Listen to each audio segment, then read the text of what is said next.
Mesdames et messieurs, bonsoir. Merci d'être au rendez-vous du forum politique de ce mercredi. Depuis quelques jours, le gouvernement, appuyé de quelques cadres et d'un personnel politique fait de députés, de maires, d'élus communaux, de ceux qui soutiennent l'action du président de la République, arpente toutes nos communes pour rendre compte de leurs actions et se confronter à leurs attentes.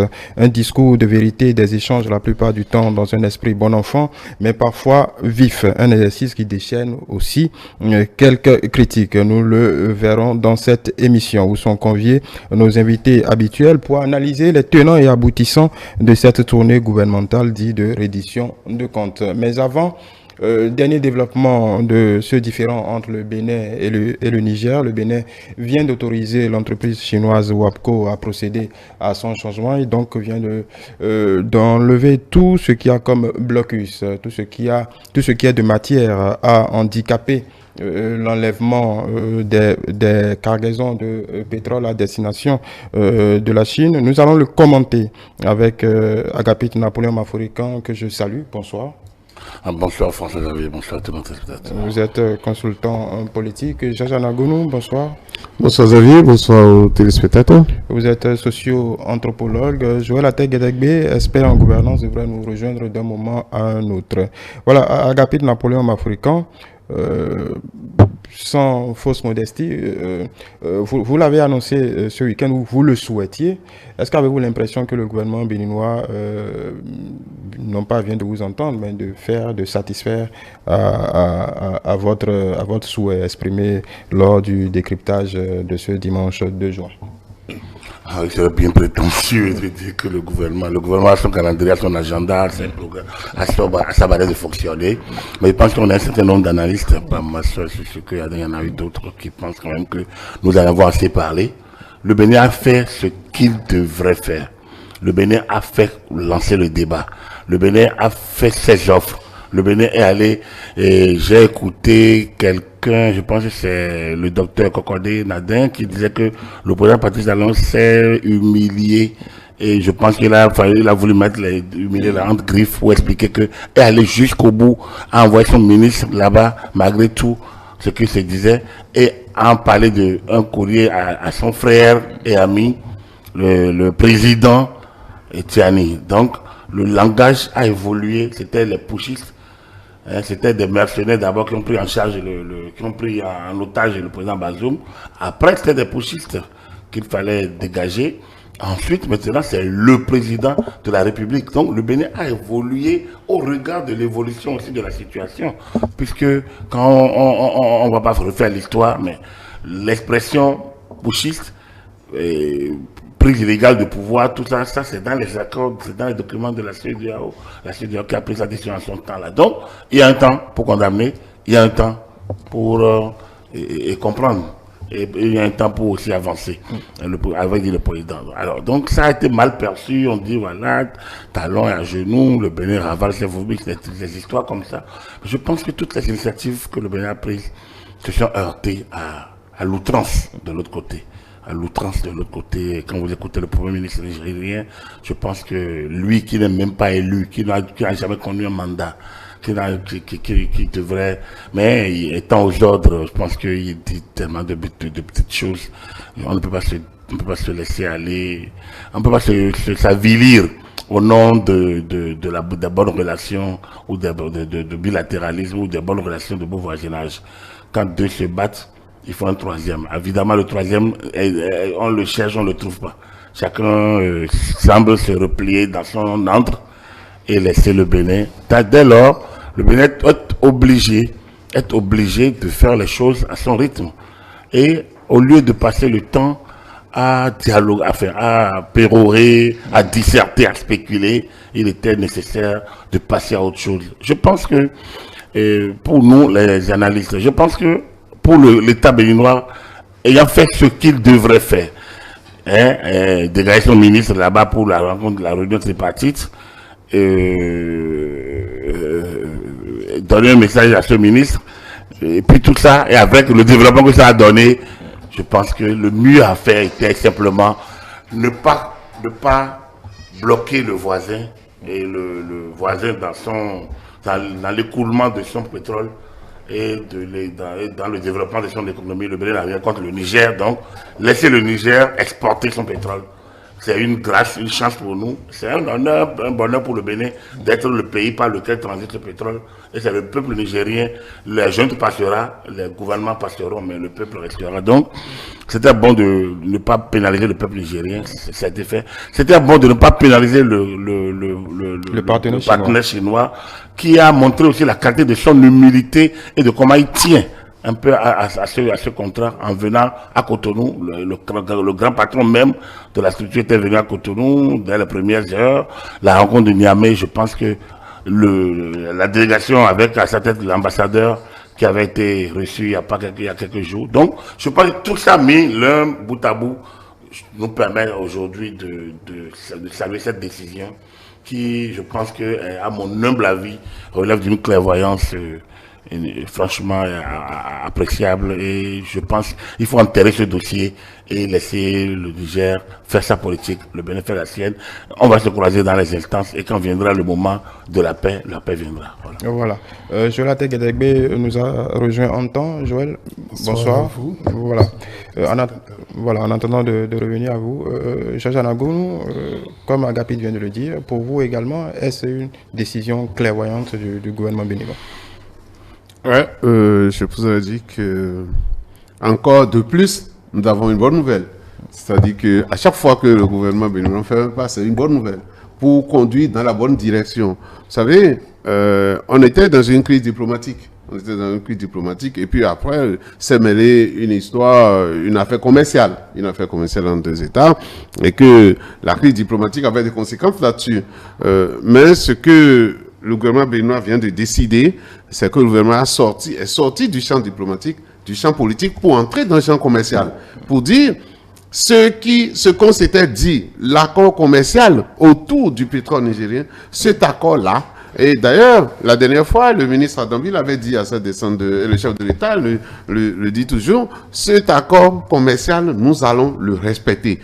Ce que le gouvernement béninois vient de faire, c'est de dire, bon voilà, nous, on a dépassé cette petite querelle qu'on est en train de faire. Il y a de militaires là-bas, il y en a chez nous, il y en a pas. Non, on a dépassé ça. On est maintenant on rentre dans une affaire commerciale. Et cette affaire commerciale, nous pouvons tenter, le Bénin tente de régler cette affaire commerciale en évitant de laisser coller ça à la crise diplomatique qui peut exister entre les deux pays. Et c'est ce que, au fait, les commentateurs, effectivement, disaient, bon, voilà, on peut gérer le dossier commercial sans y associer forcément la crise diplomatique.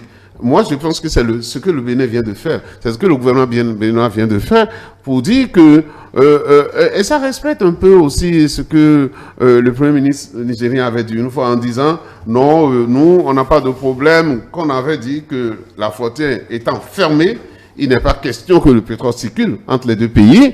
Je me rappelle que le Premier ministre, je pense que c'était toujours lui, qui avait dit non, c'est une affaire entre le Bénin et les Chinois, c'est pas une affaire qui nous concerne. Eh bien, on vient de lui répondre pour dire, pour nous, c'est une affaire commerciale qui lie et le Bénin et le Niger, et la Chine surtout.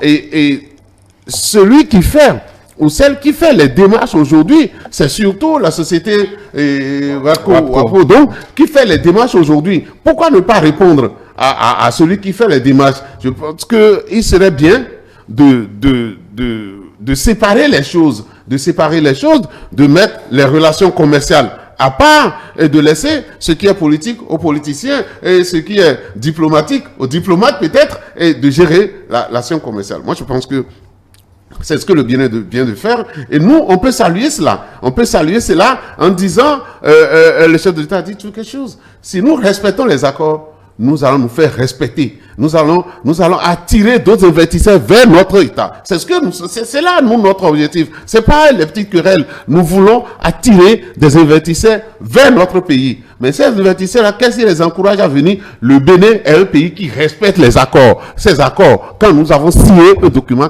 quand nous avons apposé notre conscience là-dessus, nous respectons cela. Eh bien, la nouvelle décision prise aujourd'hui montre que le Bénin reste ouvert au dialogue. Et vous savez, dès que la CEDEAO avait annoncé l'ouverture des frontières, le Bénin était le premier à aller tout dégager et à laisser passer. Nous avons, disons-le, on a suffisamment donné maintenant sur ce côté-là. Ou bien on est en train de donner, parce que je ne sais pas ce qui est encore possible du côté du gouvernement béninois, il y a forcément des choses à faire. Non, moi, je pense que le Bénin est en train de donner suffisamment de gages pour montrer que nous, on reste des frères avec les Nigériens. Nous, on reste un pays qui appelle les financements étrangers et par rapport à ça, nous devons respecter les accords commerciaux. Et c'est ce qui importe. Plus nous le faisons avec les Nigériens, plus les Chinois du moins, l'entreprise est chinoise, plus nous faisons avec les Chinois, plus d'autres verront que ce pays mérite qu'on lui fasse confiance, ce pays mérite qu'on lui fasse des affaires, et on doit y aller. C'est le combat qu'on est en train de faire.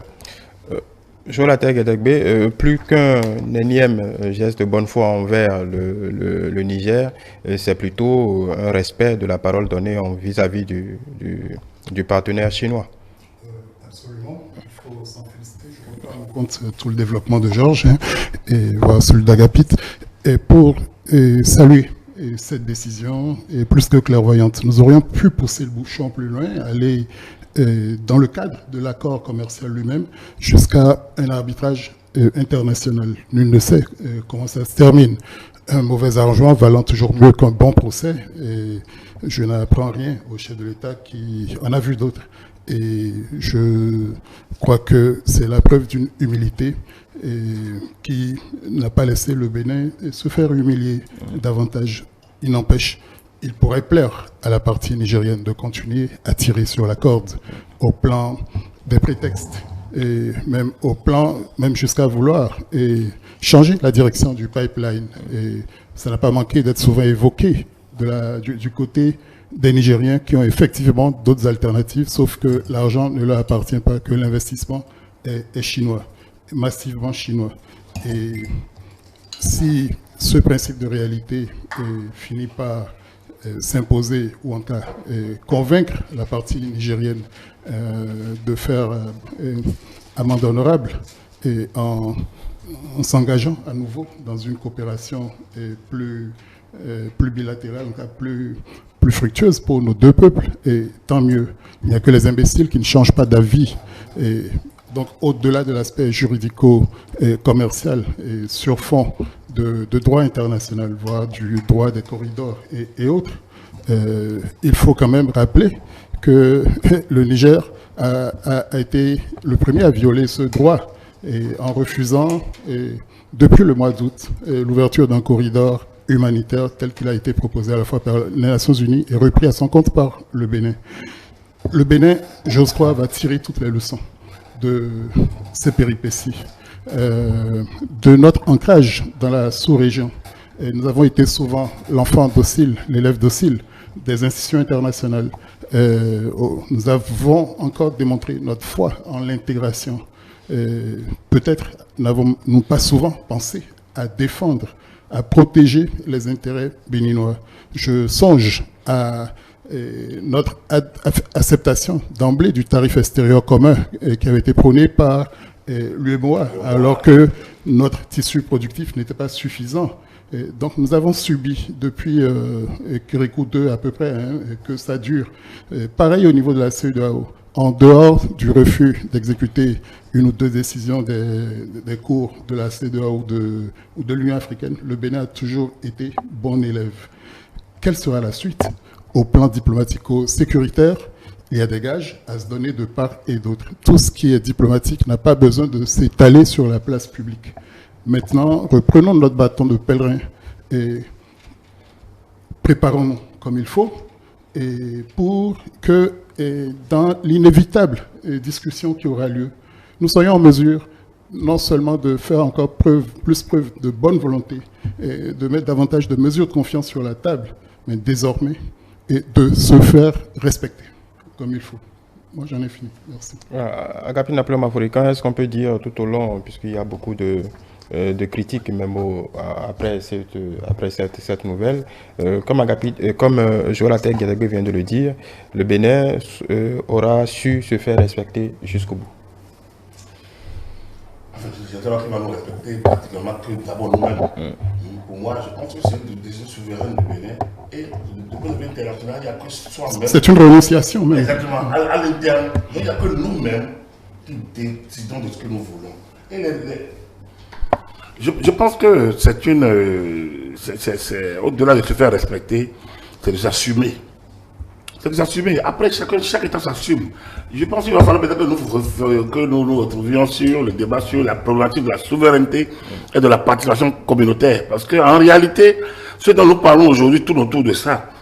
Le Bénin enfante aussi, tout simplement parce que le Bénin estime que, ayant accepté de participer à une vie communautaire dans le cadre des organisations régionales, c'est tout à fait normal qu'il accepte de payer sa cotisation. Au moment où il fallait payer les cotisations, même au moment où on avait des difficultés, le Bénin faisait partie des pays rares qui étaient à jour, ou tout au moins tentaient d'être à jour vis-à-vis des organisations comme la CEDEAO. Il y avait beaucoup d'États qui n'étaient pas à jour.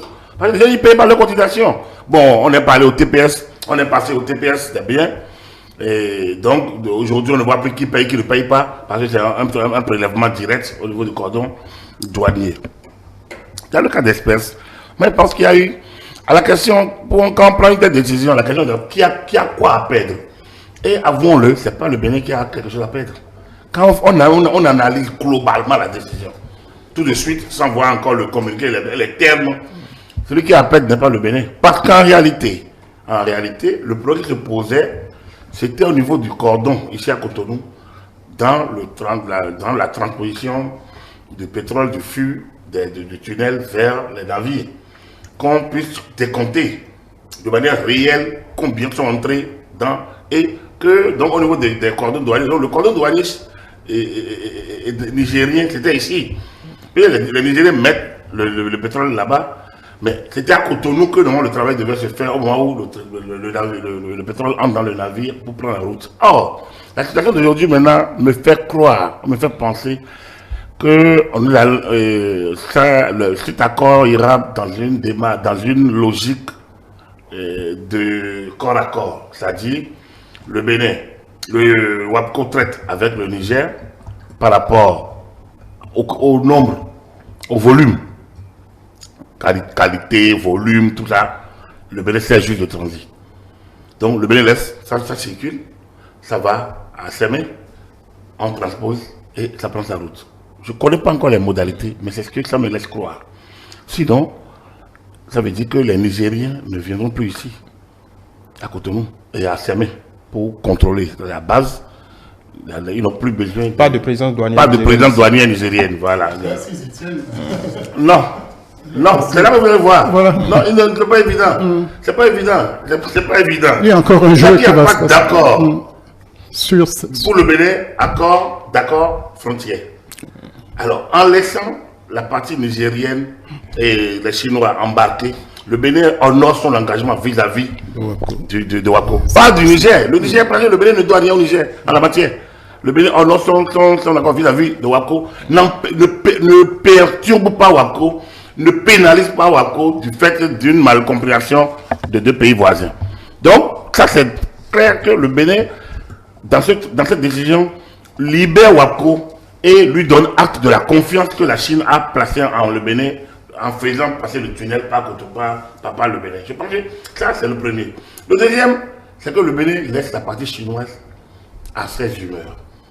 Ça, c'est ma lecture. La partie nigérienne. La partie nigérienne. Donc, le Bénin laisse la partie nigérienne à ses humeurs, à ses analyses, à ses imaginations, à tout ce qu'il a, donc à ses décisions souveraines. C'est-à-dire fermer la frontière, bloquer, faire le Bénin bashing à Niamey, tout ça, le Bénin lui laisse la latitude, puisqu'il a un État souverain, il peut le faire. Et enfin, ce faisant, le Bénin préserve l'essentiel. Il préserve l'essentiel parce que les deux pays ont encore un accord diplomatique. Nous avons une ambassade à Niamey, même si l'ambassadeur n'est pas allé prendre fonction. Je ne sais pas s'il est parti. Pas encore, il n'a pas pu mais de fait, tant que aucun des deux ne rappelle officiellement son ambassadeur, c'est que les relations diplomatiques continuent d'exister entre les deux États. Il y a une crise, mais il n'y a pas une rupture des relations diplomatiques. Le Niger a une ambassade à Cotonou qui tourne normalement. Donc, c'est ce que je dis, préserver l'essentiel. Mais tant que, du point de vue diplomatique, les deux États continuent de coopérer, c'est qu'il y a toujours une suite qui est possible. Je pense qu'on va s'en tenir à ça et espérer que il n'y aura pas d'escalade qui conduira à cet extrême. Parce que lorsque vous rappelez votre ambassadeur, c'est le premier niveau de la rupture des relations diplomatiques. Et quand on rompt les relations diplomatiques, je pense que le Bénin fait l'option d'avoir un bureau diplomatique à Niamey qu'à Abidjan, non? À mon humble avis. Oui, finalement, on a reconduit, on a rehaussé Niamey, à tel ancien qu'on a nommé l'ancien député Gilles. Oui, je sais, mais est-ce que Abidjan est rouvert? Non, je ne pense pas. Ouvert. Donc, vous voyez, le Bénin. C'est-à-dire, oui. Donc, c'est-à-dire que pour le Bénin, le Niamey est important, le Niger est très important dans ce dispositif diplomatique. Jusqu'à présent. Et c'est même une officine acquise. Donc, c'est un patrimoine du Bénin qui indique. Ah, c'est carrément acquis là-bas. Oui. Donc, c'est dire que ça, là, au moins, préservons-le. Or, une fois que, comme l'a dit, c'est Georges qui le disait, ou c'était toi, ou Joël, on est de l'accord commercial. Lui va se dérouler sans accroc. Chacun trouvera son entente avec son partenaire. Donc, du coup, le Bénin s'entend. Avec WAPCO, le Niger s'entend. Avec WAPCO, le Bénin se tait sur la fermeture de frontières. Le pétrole peut passer tranquillement et le point ne se pose plus. Du coup, tout le reste, il faudrait que chaque État des deux sache raison garder pour que au moins l'essentiel reste. Parce que les pays ne peuvent pas se déplacer. On ne peut pas géographiquement les déplacer. Mais les pouvoirs peuvent circuler. Donc, qu'on garde l'essentiel. C'est ce que moi, je dirais sur cette question. C'est diplomatiquement, c'est bon. Commercialement, c'est tant mieux. Du coup, on peut dire par là terminé. On laisse chacun gérer maintenant la presse jusqu'à la fin de la crise qui, naturellement, adviendra. Tu es sûr que la palabre sera terminée avec tout le bâchement qu'il y a sur non, pas palabre. Non, pas palabre terminée. Palabre, ils peuvent continuer. Non, parce qu'il y en a qui mettent de l'huile sur le feu. On a fini. En fait, dans ce dossier, on n'a pas fini avec les épisodes. Il y en aura encore d'autres. Vous savez, la dernière fois, quand il y a eu la réunion à Niamey, c'est pas seulement la circulation du pétrole, il y a aussi le matériel qui doit permettre de travailler là-bas, qui doit aussi transiter et tout. Donc moi, je pense qu'il y a encore et d'ailleurs, le président Talon avait donné la voix pour dire, nous n'ouvrons pas la frontière, mais nous permettons exceptionnellement que, si les Nigériens veulent, ils peuvent dire ça, nous permettons exceptionnellement que le matériel passe. C'est pour voir qu'est-ce qui est important pour eux. Qu'est-ce qui est important pour eux? Par contre, Joël parlait, Agapit l'a repris, mais me vient l'idée de comment se faire respecter. Comment se faire respecter?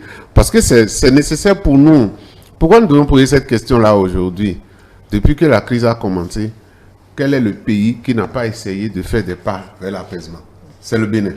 C'est le Bénin qui n'arrête pas de faire les pas vers l'apaisement. Et quand vous faites comme ça, vous êtes gentil. Et si celui qui est en face de vous n'a pas envie de beaucoup réfléchir, il va prendre ça pour une faiblesse. Et par conséquent, c'est tout comme s'il va commencer par manquer de respect à notre État. Par conséquent, comment se faire respecter est une question qu'il faut se poser. Seulement, comme on le disait tout à l'heure, nous sommes ici dans le cadre des accords commerciaux. D'accord? D'un deal commercial entre le Bénin, le Niger et la Chine, la société chinoise. D'accord? Comment est-ce que les Chinois sont allés obtenir le fait que vous allez rester là-bas, mais votre pétrole va venir ici, nous on va l'embarquer. C'est quand on finit de l'embarquer qu'on va vous écrire qu'on a pris 10 litres. Je pense que si, je ne sais pas si l'ingénieur a accepté ça aussi de cette manière-là, parce que leur douane ne sera plus ici. Alors que c'est quand la douane sera là que les formalités seront faites, et quand le navire est chargé, on va dire, ah voilà quel nombre de litres est rentré dedans. Nous, c'est pas notre problème. Notre problème, c'est d'apporter les mesures de sécurité, l'assistance technique qu'il faut à la partie chinoise pour que le pétrole soit embarqué. Là, nous sommes encore dedans en plein. Ceux qui doivent être observés aujourd'hui pour voir s'ils vont accepter, s'ils ont donné cet accord avec les Chinois, avec WAPCO, c'est de dire, bon, en principe, notre douane, elle doit être là, les techniciens nécessaires doivent être là, à ses mains, basés à ses mains, pour suivre l'embarquement avec vous. Ce qui est logique. Mais, puisqu'il y avait des difficultés entre nous, vous ne voulez pas de notre pays, Nous sommes des terroristes, nous sommes des terrains d'entraînement de terrorisme et tout. Donc, par conséquent, nous, on ne trouve pas la nécessité de collaborer, en d'autres termes, avec vous. Parce que, comme ils voient des espions partout, enfin, moi, je pense qu'on a raison. Si on laisse tous ces techniciens venir, ils seront peut-être des espions. Des espions, comme nous sommes les mêmes choses, et ils peuvent commencer par se promener dans le pays et trouver ce qui n'existe nulle part. Et donc, dans ce cadre-là, le Bénin a raison. C'est aux Chinois, c'est aux Nigériens maintenant de faire leurs calculs. S'ils sont prêts à envoyer leur pétrole, sans envoyer quelqu'un pour venir voir à combien de litres ils sont embarqués, mais l'entreprise a raison de dire, moi, je dois continuer. Pourquoi? L'entreprise a déjà donné, nous avons déjà dit ici, c'est 4 milliards d'avance. 4 milliards d'avance, le commerçant n'attend pas. Il veut fructifier son argent. 400 millions de dollars. 400 millions de dollars. Donc, le commerçant n'entend pas. Il faut que ça rentre, pour que lui puisse faire tourner son argent. Je pense que c'est aussi un coup diplomatique pour le Wadco d'aller faire accepter aux Nigériens qu'ils peuvent rester là-bas et que le pétrole viendra ici. En réalité, pour que ceux qui nous suivent comprennent bien avant de vous donner la parole, en réalité, cette question de la présence douanière nigérienne ici ou non est aussi basique que la fermeture de la frontière. S'il y a fermeture de frontière, il ne peut pas y avoir de présence douanière. Je pense que c'est aussi simple. Non, si la fermeture de la frontière, il peut venir, il peut prendre la Côte d'Ivoire. Il peut rentrer par Abidjan. Donc, je veux dire la présence douanière. Non, c'est la coopération douanière qui est pour le. Oui, les douaniers peuvent venir partir, mais exercer en tant que citoyen nigérien. Voilà. Pas en tant qu'officiel pour opérer. Donc, tant qu'il y a les relations diplomatiques, toujours, on ne peut pas empêcher que les Nigériens entrent au Bénin. Donc, même des rencontres officielles peuvent avoir lieu. Mais les accords précis, si le Bénin estime, c'est ça que le Bénin dit, vous allez fermer votre frontière. Le pétrole prend. Donc il y a quelque chose qui va devoir passer au niveau-là. Et c'est pour ça que le Bénin a tapé du poing sur la table. Ils ne sont pas entendus sur les mécanismes de l'exécution de l'accord au prime abord, de l'accord initial. Donc ils sont en train de trouver maintenant des contours liés à l'exécution de l'accord au regard des cas de force majeure que constitue la situation actuelle. Donc c'est tout. Sinon, les Nigériens sont libres de venir au Bénin par le moyen autre que la frontière terrestre entre les deux pays. Ils peuvent passer par le Burkina, entrer par le Togo, rentrer par le Togo, et puis ils peuvent venir au Bénin. C'est pas interdit. C'est pas interdit. Nous partageons une frontière avec le Togo, alors donc ils pourraient faire ça. Mais dans le cadre de l'accord commercial. Ils peuvent même passer par Kalal et par Sebana. Donc c'est un peu ça. Voilà. En fait, le Bénin de Sang... je n'ai pas vu le document, mais il me semble que le Bénin aussi est un état respectable. Et que le Bénin ne s'engage pas à ce que les gars viennent faire à Samé, les formalités. Qu'il y ait une coopération comme si de rien n'était, et que au même moment, ils nous attaquent là-bas, et ils disent on est un état terroriste, on veut passer par le Bénin. Je pense que l'outrecuidance. C'est même pas prudent d'envoyer ces douaniers dans un état terroriste en réalité. Non, l'outrecuidance c'est de dire qu'au Pape W, que les terroristes sont entrés par chez nous, alors que c'est de chez eux et du Burkina que les terroristes rentrent et que le président Talon tente. Des accords de Dakar et autres ont tenté, le président Talon avec le Burkina a tenté de régler cette question et le premier ministre a le culot de dire que bon voilà, c'est de là-bas que les terroristes sont arrivés. Bon, d'ailleurs, je rappelle aussi que nous étions interdits sur notre plateau de toute façon de jeter de l'eau sur le feu. Donc, non, c'est rappelé. On va toujours dans le bon sens. C'est fait qu'on fait.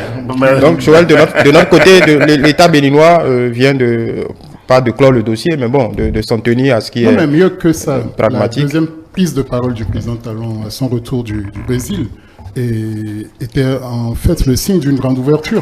Ce qu'il accordait au Niger, et si on lit bien, et ça disait, on accepte tout ce que vous dites, simplement faites la démarche, faites l'effort de dire, voilà ce que nous faisons.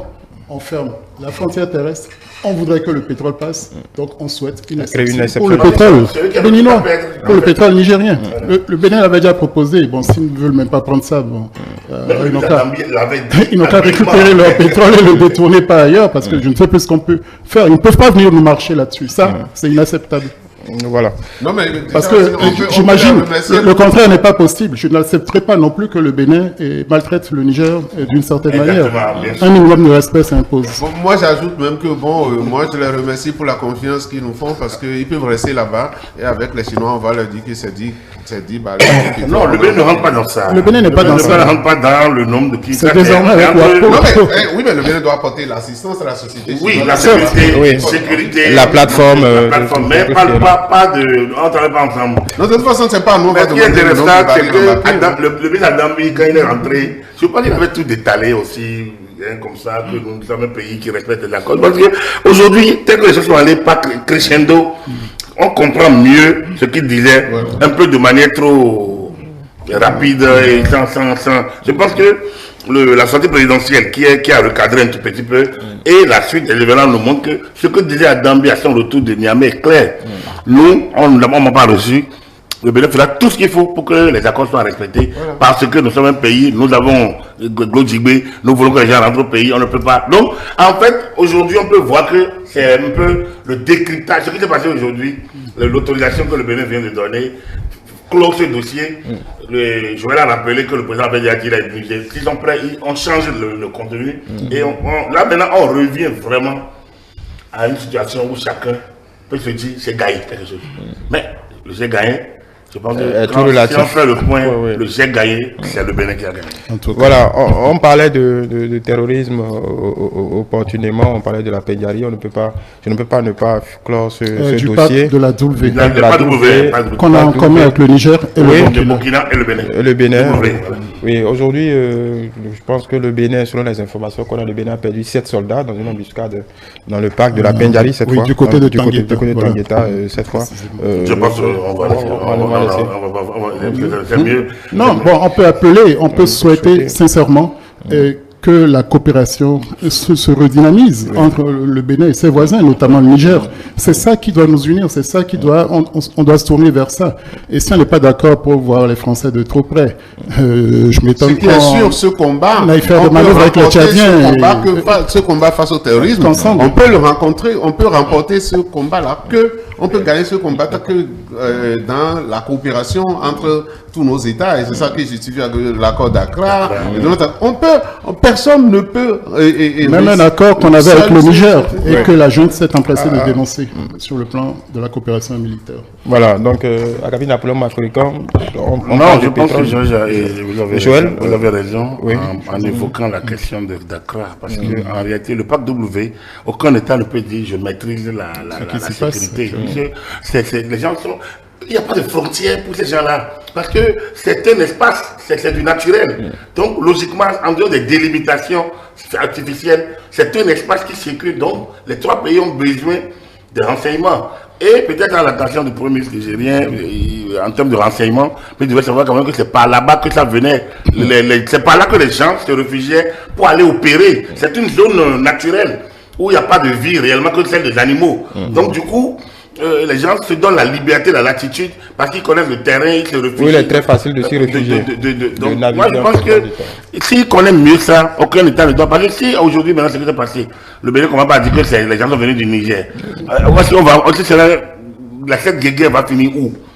C'est ça que je disais tout à l'heure. C'est pour ça que je ne voulais pas qu'on évoque la sujet. Non, on ne va pas. Le sujet, quand il disait qu'on a dit qu'on ne va pas mettre on est responsable. Oui, mais si on le disait. Non, on ne va pas le dire. Bon, l'État n'est pas loin du Burkina.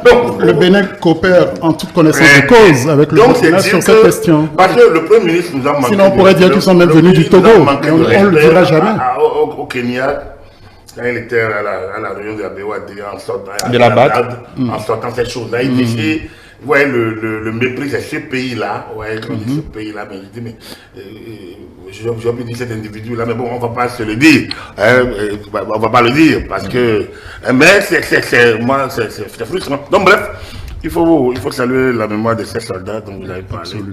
Et les parents surtout, parce que c'est eux qui portent le plus grand.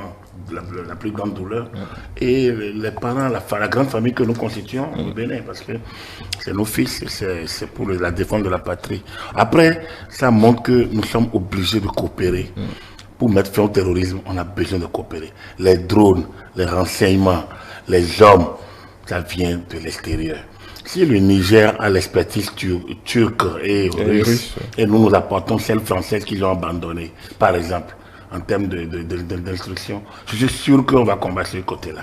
Il ne faut pas jouer au matamor, il faut comprendre les limites.